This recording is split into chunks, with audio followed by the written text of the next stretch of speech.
Boy, I'm not a big talker in front of people, but I'm gonna get through this. I'm calling on God for some strength right now, but no, this process. First, thank you for allowing me to present to you. This process it spanned over 18 months, and it was a long, tedious process. But one thing that I'm thankful for is the staff here at Spring Arbor. Dr. Ina, she was truly a blessing just in terms of her expertise, her guidance, and just her compassion for her students. So it really shows through, I think, in my work, because I leaned on her for a lot of guidance. So I did my project on, I explored educational vocational training programs for the guests of my host organization. Just a little background. My host organization is a rescue mission located in Toledo, Ohio. They service the homeless population in Northwest Ohio and Southeast Michigan. And they operated solely as a rescue mission since 1947. And in 2015, they purchased some real estate, which coincidentally was an old vocational high school. So their president, CEO, he really saw or felt that there was a lot of potential for what this purchase had to offer. And within that, they decided to start offering vocational training programs for their guests. So let's see here. Just some statistics that I came about throughout my research was in a survey in 2005 estimated that about 100 million people were homeless worldwide. About 1.6 billion of those people lived in substandard housing, or they lacked adequate housing.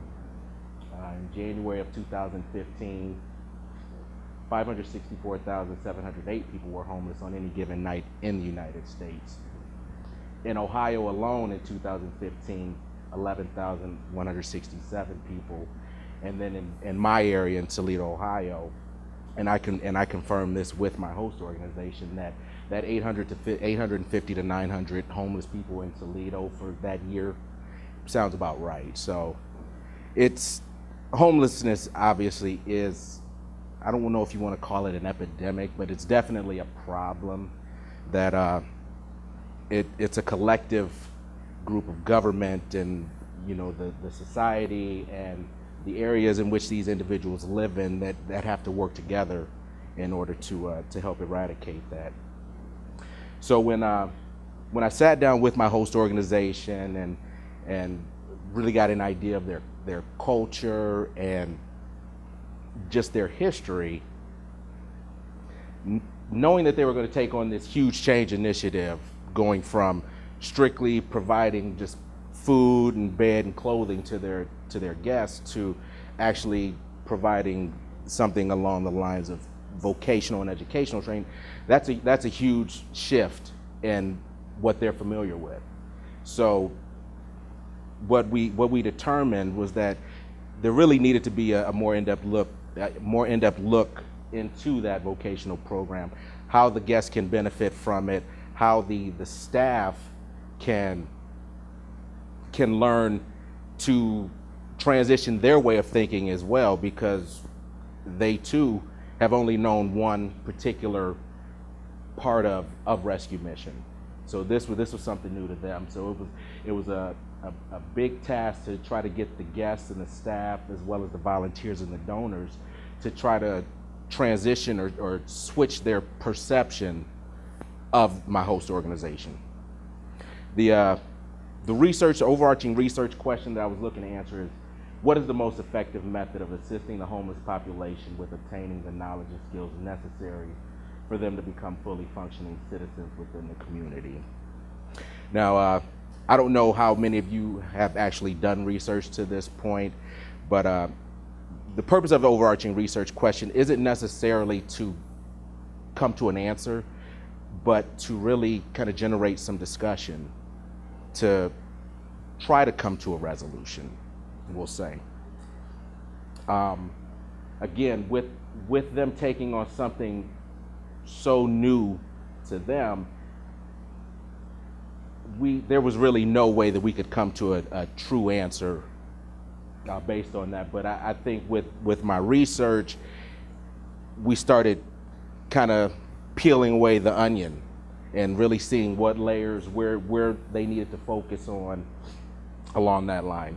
So just some of the benefits of my study, definitely it will enhance the effectiveness of the host organization's vocational program. It'll allow the host organization to get an idea of their guest perception, because if the individuals that are actually partaking in this program don't see the benefit of it or don't truly understand, they may not be as receptive to that program. Just identifying areas of the program that need to be developed, adjusted, included, or omitted. With this still being a new program for them, there was a lot of trying to really understand what it is that they were trying to do from a vocational standpoint. So, and then additionally, providing opportunities for future research on homelessness in ways that we as a community and as a country, as a nation, as a world, can try to help eradicate that. So this was my concept map, and as you can see, the focus obviously is homelessness. That's where we start, and really getting an understanding of homelessness is key. In its basic form, homelessness is really just a lack of adequate housing. But what I like the definition that the Canadian Observatory on Homelessness gave. They define homelessness not strictly as an absolute lack of shelter, but rather an intersection of a range of social exclusionary factors that exacerbate poverty, limit opportunities, and create barriers to full participation in society. So that in itself lets you know that just because an individual doesn't have a home, there's more to it. There's a lot more underlying issues that play into why an individual may be homeless. Some of those causes are structural factors. And by structural factors, those economic and societal issues, whether it be lack of funding or lack of affordable housing. You have systems failures. That could be failures in the correctional system, failures in the rehabilitation systems, or even individuals that say maybe coming out of child welfare or something. So those are some other failures. And then you have individual and relational factors where you could be dealing with traumatic events such as house fires or a loss of a job or a death of a family member. And then you also have issues, personal issues like domestic violence or drug addiction. So from there, we look to solutions such as emergency prevention. Emergency prevention, there's a lot of, we'll say, resources in place for homeless individuals, but how are those resources being utilized, and are there ways that these resources can be put together and kind of used on homeless individuals? You also have systems preventions. Those are individuals that may be coming out of the system, out of the correctional system, or individuals that they're the big thing with the systems prevention is it falls back on the correctional institution. You have individuals coming out of jail and they don't have a place to go. They don't have family to lean on. So what resources are available to those individuals? In my case, I was dealing with the rescue mission, my host organization. And some of the things that they offer the rehabilitation, and now, like with my host organization, vocational programs, as well as spiritual transformation. And I think that's a big thing that really drew me to my host organization, was because I know that they took on the same values that not only the university that I was attending, but just my own personal values. I truly believe that there has to be a spiritual foundation. I use the example of, the wise man and the foolish man that were building their houses, during a storm, and you had the wise man that was building his house on a rock, and the foolish man that was building his in the sand. And I think we all kind of know the outcome of that. There has to be a strong spiritual foundation above anything else, in my opinion. The methodology that I use the mixed method research approach. The bulk of it was of a qualitative nature, and I think that was essential, because that allowed me to really have some good one-on-one interaction with the guests of my host organization, and that in itself allowed for me to dig deeper with them to get answers, and they in turn found trust in me, which I think helped to eliminate maybe any kind of biases in their responses. Let's see here. So my findings, like I said, the majority of it was of a qualitative nature, and I did that via interviews and observations. I did incorporate a quantitative component with the 5-point Likert scale, and I used that to basically to quantify the responses that I was getting from the staff and the volunteers that were assisting with this program, to see where they place the importance on training for this particular vocational program. I also conducted a couple interviews with program directors at rescue missions in Dallas, Texas, and Los Angeles, California, which that was actually pretty neat. Where one barrier that I experienced with the program director in Dallas, Texas, was that he had a very strong African accent. So in terms of having to go back and transcribe that data, I probably listened to that interview 10 times. So, and the fact that I had to do it over the phone, so I had to finagle things like with my laptop to record it. But yeah, I mean, just the process itself, though, I was able to really get some valuable information on what they do, their assessment, how they assess their guests, how they basically take their guests through their programs. And in addition to that, they had a strong ministering foundation, which again, I said earlier, I think that when you're dealing with a protected population such as homeless individuals, you really have to dig a lot deeper than what you may see on the surface. I also conducted interviews with 3 of the host organization's guests, and as I had indicated, I actually volunteer there as well. So that has allowed me to really establish strong relationships with the guests, and they're able to see that I'm actually genuinely invested in their success, with the program. Also observations that I made throughout the I'll say 15 or so months. That was actually key, how they interact with not only the other volunteers, but how they interact with the guests. I was able to get a feel for the brick and mortar of the organization. Like I said, it's an old vocational school, so I think it's fitting for what it is that my host organization was attempting to do. Now, some limitations that I encountered due to the infancy of the program, the data was very limited.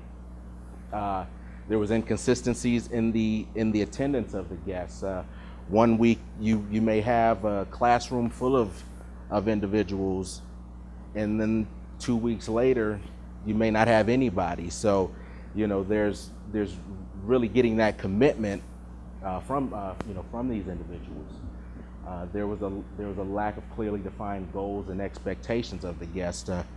When I first agreed to focus on this particular component of their change initiative,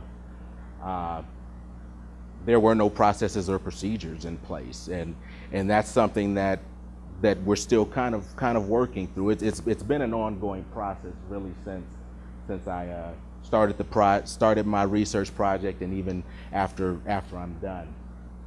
And then the small sample size. I want to say there's probably about 300 total guests at my host organization, about 220 men and about 80 or so women that are in different facilities. But at the time that I had began the project, I only had access to the men's portion of the organization. So yeah, the small sample size, I do believe, played a part into. I probably could have obtained more data.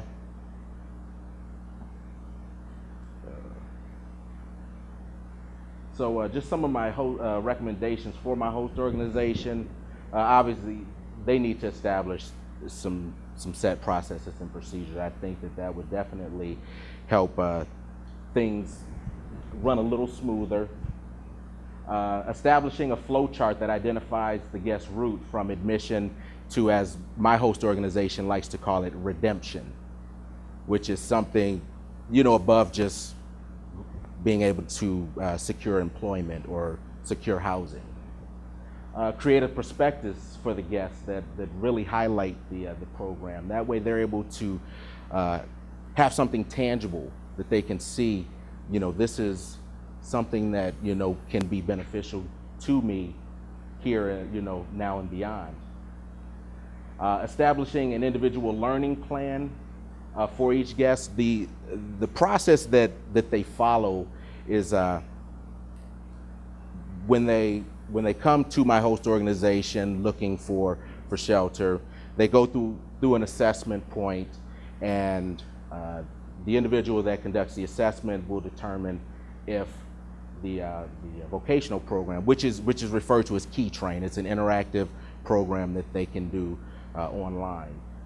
Determine if they would be a good fit for the vocational program. So they come in, they take a pretest.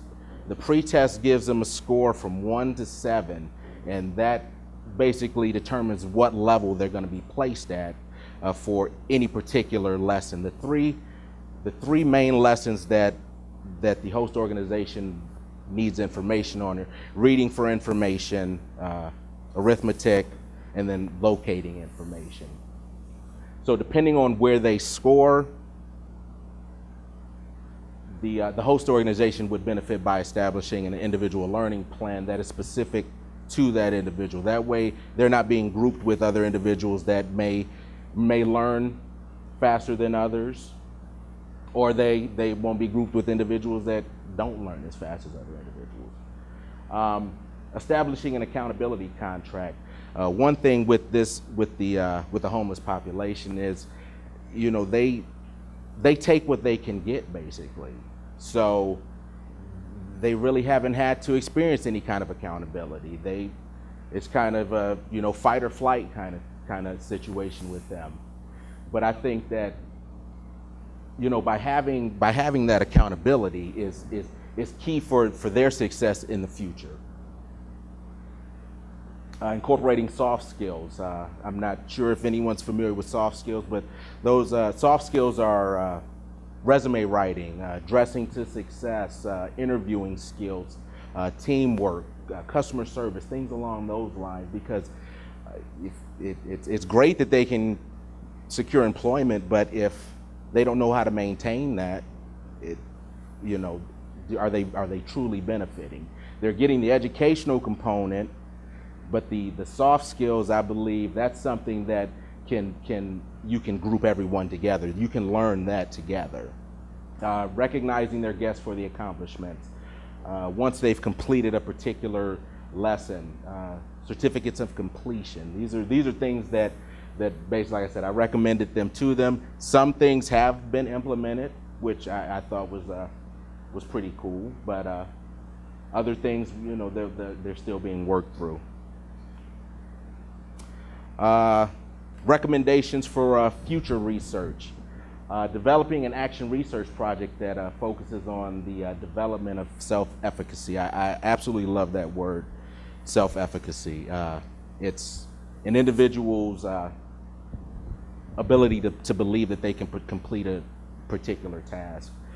One thing that I found just through observations, and a lot of these gentlemen, they would come through and they lacked basic reading skills, basic math skills, and when faced with a vocational program that my host organization has, if you don't have those basic skills, you're not going to be successful. And so one of the things that we found is that that's something that has to be established during the assessment point. That way, these individuals aren't being filtered into this program and not being able to succeed. So if we know from the beginning that you can't read or you struggle with math, we can direct you this way so that you can work on those skills before being filtered back into the program. An action research project is actually a valuable research tool for educators. So for this particular program, again, that's something that they would benefit from. It focuses on the participants that are involved. So the guests would, I believe, they would get the best possible information that that they would be achieved from the project. And then research on family structure and the role that it plays in homelessness and level of education. One thing that I was able to find just through the information that my host organization provides is that a lot of these gentlemen come from single family homes, and a lot of them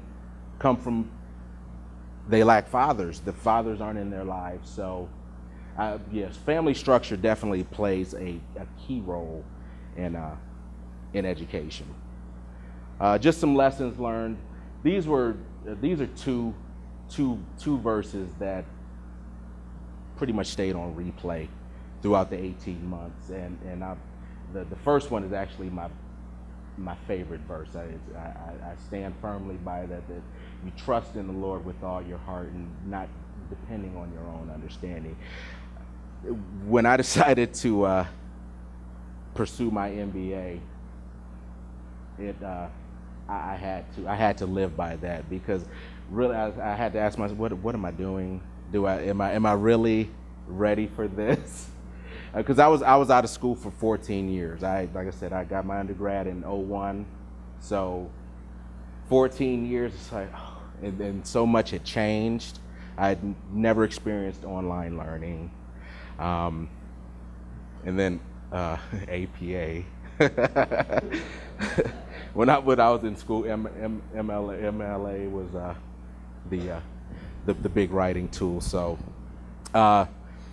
like Audrey had mentioned in her presentation, organizational change is difficult, and it can be a long and tedious process depending on the scope of the change initiative. I was really impressed with the emphasis that's placed on protecting a protected population. So we had to do a lot of bless you. Had to really dig down and see how that impacts my particular group of individuals. So with that being said, any questions? Nature in terms of Like I said, the three areas that they focused on were reading for information. So, how well you can read, how your math skills, and then your ability to locate information. Those are the three areas that they focused on, and the ultimate goal was to get them to be able to take what's referred to as a work keys test. Work keys works in conjunction with Key Train, and it's ACT based. So once they're eligible to take the work keys test, that certifies them for an actual vocation. They identify what vocation they want to do during the assessment portion, and my host organization, like, they offer vocation in auto tech, culinary, STNA, customer service, call center type deal. So they would decide which route they wanted to go, and the vocational program itself, it will create the lessons based on the vocation that that you choose, because it will basically pick out your the areas that you need to perform the strongest in.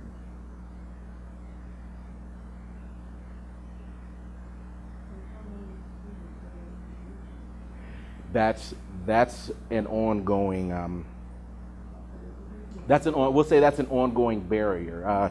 One thing that this process has allowed me to see is the peaks and valleys that go into really any type of organizational change, and the issue for them is really being able to identify potential students. One thing that I had noticed, they in their population of the 220 plus men, there are a little over 70 that are age 40 or younger. But these individuals aren't, I don't know if they're not being, we'll say, recruited, or if they just don't have the desire, because if you don't have the desire, that something like this isn't going to benefit you anyways. You have to want, you have to want that change. And just from knowing the population in the city that I live in, that they lack a lot of, we'll say, drive, and that's one of the things that they're struggling with, is getting the numbers to come through.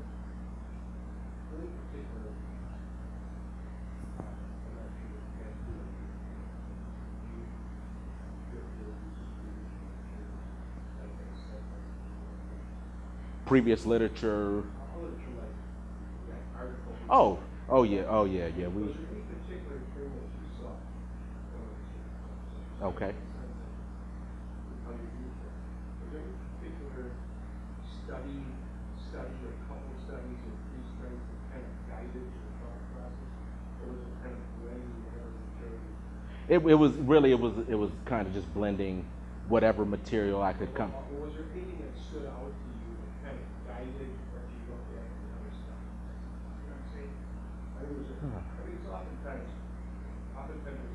some study that kind of helps a person get a focus and study. Okay. I see what you're. I think the big thing for me was trying to understand the underlying issues that were causes for homelessness. So did you see?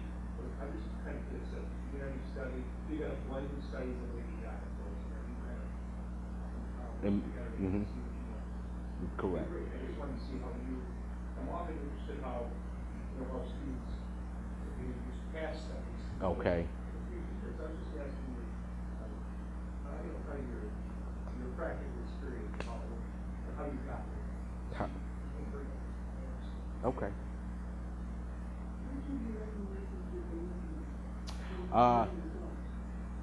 One of the recommendations that they implemented was the individual learning plan, for an individual.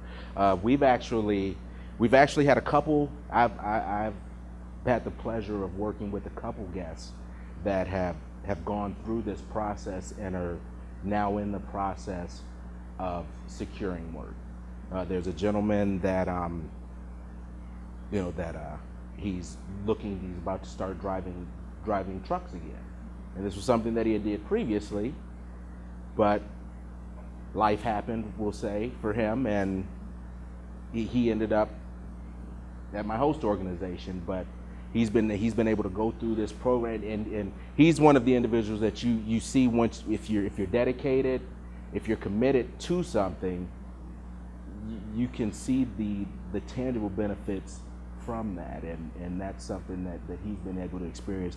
There's another gentleman right now that's in class who is from Georgia, and his wife had gotten locked up, and so he kind of fell into a state of depression and drugs and alcohol, and right now he's in a GED course coupled with the vocational program, and we're currently looking to get him into a pipe fitting organization once he completes the work keys testing. So yeah, it may not seem from an outsider looking in, but for me to see these individuals, it may only be one or two, but how do you truly measure success for these individuals?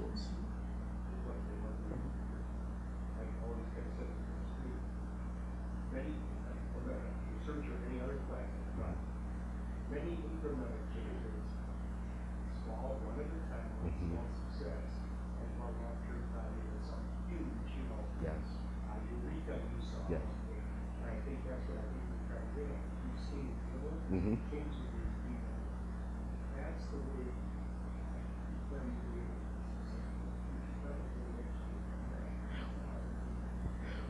One thing about my host organization, their president and CEO, he is a firm believer in allowing his staff to utilize their talents, and he's not one to, we'll say, stand over you, and he's trusting that the whatever you've been delegated to do, that you're going to do it. And their staff, actually, that it resonates on us as volunteers, because we've probably had a bigger part in trying to build this program up than the staff themselves. We look to them for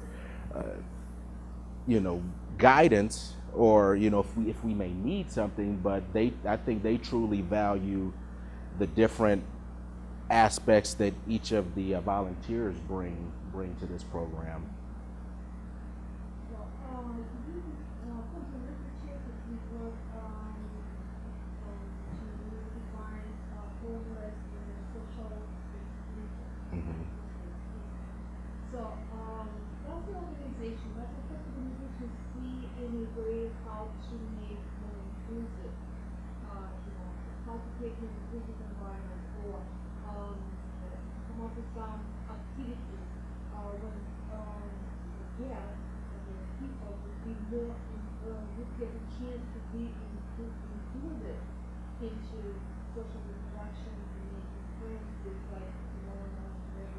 Mm-hmm.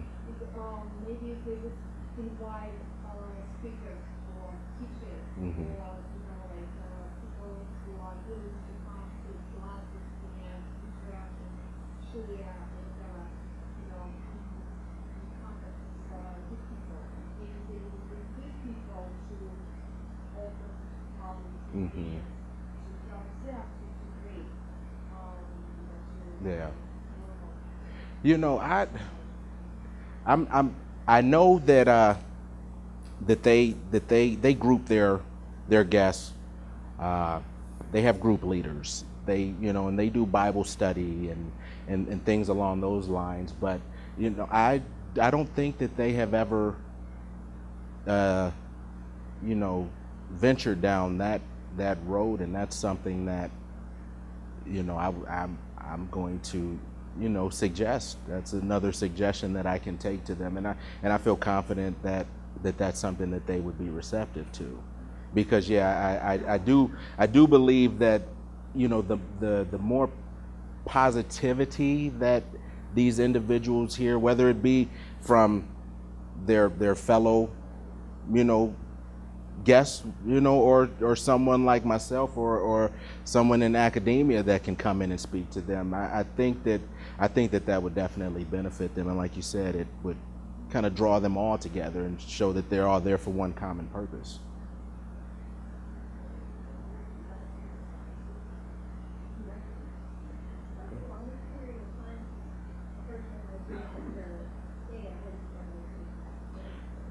Well, believe it or not, my host organization, they do not put a time constraint on how long their guests stay there. They, as long as they're really pretty much doing what's asked of them, they're delegated tasks, whether it be cleaning the living spaces that they live in, since they purchased the old vocational school.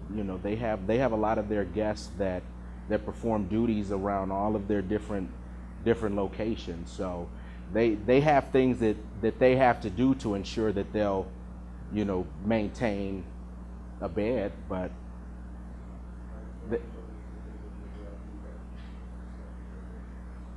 say that again, I'm sorry.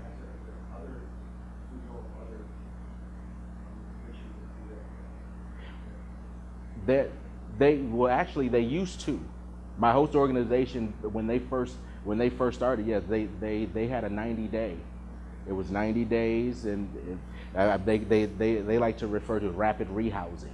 Where if they're in there, let's get them back out. But that was only to have them back in 3 to 6 months.